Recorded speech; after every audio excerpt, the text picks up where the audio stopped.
നിങ്ങൾക്ക് എന്തെങ്കിലും കിട്ടിയിട്ടല്ല നിങ്ങൾ ദൈവത്തെ സ്തുതിക്കേണ്ടത്. നിങ്ങൾക്ക് എന്തെങ്കിലും നന്മ, വീടോ കൂടോ കാറോ ഭൗതിക നന്മ ലഭിച്ചിട്ടല്ല ദൈവത്തെ സ്തുതിക്കേണ്ടത്. വീടും കൂടും കാറും നന്മയും ഉടുപ്പും ജോലിയും നന്മകളും ലഭിച്ചിട്ടല്ല ദൈവത്തെ സേവിക്കേണ്ടത്. കഴിഞ്ഞ 38 വർഷക്കാലമായിട്ട് ഞാന് 4, 5, 6 മാസത്തെ ശുശ്രൂഷയ്ക്ക് വേണ്ടി ഇന്ത്യയിൽ കടന്നു വരും. 4-5 മാസത്തെ ശുശ്രൂഷ കഴിഞ്ഞിട്ട് മടങ്ങി ചെല്ലുന്ന സമയത്ത് എനിക്ക് 2 പെൺകുഞ്ഞുങ്ങളുണ്ട്. നിങ്ങൾക്കറിയാം, ആനിമോളും മിനിമോളും 2 പെൺകുഞ്ഞുങ്ങളുണ്ട്.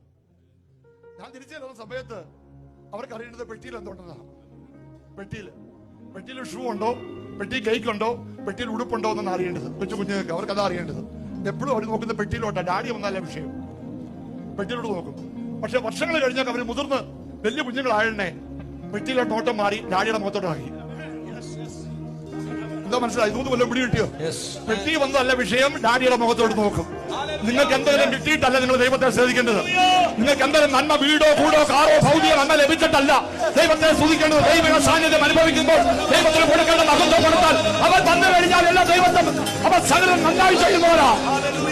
അവന്റെ സാന്നിധ്യമുണ്ട്, അത് മതി, മറ്റൊന്നും വേണ്ട. ബൈബിളിൽ 2 കൂട്ടർ ദൈവത്തെ സേവിക്കുന്നവരുണ്ട്. ഒന്ന് യാക്കോബിന്റെ ടൈപ്പ്, ഒന്ന് ഹബക്കൂക്കിന്റെ ടൈപ്പ്. ഉൽപ്പത്തി പുസ്തകം 28-ാം അധ്യായം അതിന് 20, 21, 22 വാക്യങ്ങൾ ശ്രദ്ധിച്ചു കേൾക്കണം. യാക്കോബ് ഒരു നേർച്ച നേർന്നു.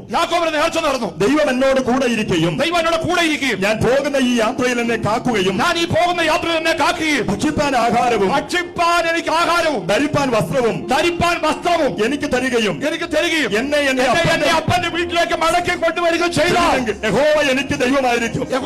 കേട്ടോ, എന്തൊക്കെ ചെയ്യുമ്പോഴാ? എനിക്ക് ഭക്ഷിപ്പാൻ ആഹാരം വേണം, എനിക്ക് ധരിപ്പാൻ വസ്ത്രം വേണം, എന്നെ കാക്കണം, എന്റെ അപ്പന്റെ വീട്ടിലേക്ക് എന്നെ ക്ഷേമത്തോടെ മടങ്ങി കൊണ്ടുവന്നാൽ നീ എന്റെ ദൈവമായിരിക്കും. പിന്നെ ഞാൻ തലകളായി വെച്ച കല്ലെടുത്ത് ഞാൻ തൂണായി നിർത്തിയ ഈ കല്ല് ദൈവത്തിന്റെ ആലയവുമാകും. ദൈവത്തിന്റെ ആലയം ചർച്ച പണി കൊടുക്കുന്നു. ഇത്രയും കാര്യങ്ങളൊക്കെ ചെയ്താൽ യാക്കോബ് ചർച്ച പണിയും, ദൈവത്തെ സേവിക്കും, ദൈവമായിരിക്കും, പാട്ടുപാടും.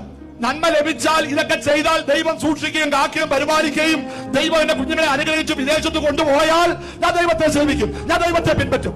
ഓരോ ദൈവദാസൻ എങ്ങനെ പിൻപറ്റും നമുക്ക് ചിന്തിച്ചു നോക്കട്ടെ. അത്തിവൃക്ഷം തളിർക്കയില്ല, മുന്തിരിവള്ളിയിൽ അനുഭവം ഉണ്ടാകുകയില്ല, ഒലിവ് വൃക്ഷത്തിന്റെ പ്രയത്നം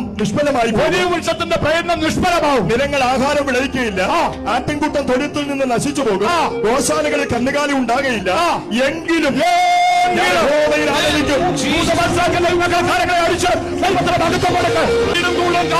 നന്മയും ഉടുപ്പും ജോലിയും നന്മകളും ലഭിച്ചിട്ടല്ല ദൈവത്തെ സേവിക്കേണ്ടത്. അത്തിവൃക്ഷം തലത്തില്ലെങ്കിലും, ഗോശാലയിൽ ആടും മാടുമില്ലെങ്കിലും, ഒരു കഴുതയും പോത്തുമില്ലെങ്കിലും, ഒരു നന്മ ലഭിച്ചില്ലെങ്കിലും ഞാൻ എന്റെ ദൈവത്തെ സേവിക്കൂ. എങ്കിലും ഞാൻ ദൈവത്തെ സേവിക്കൂ.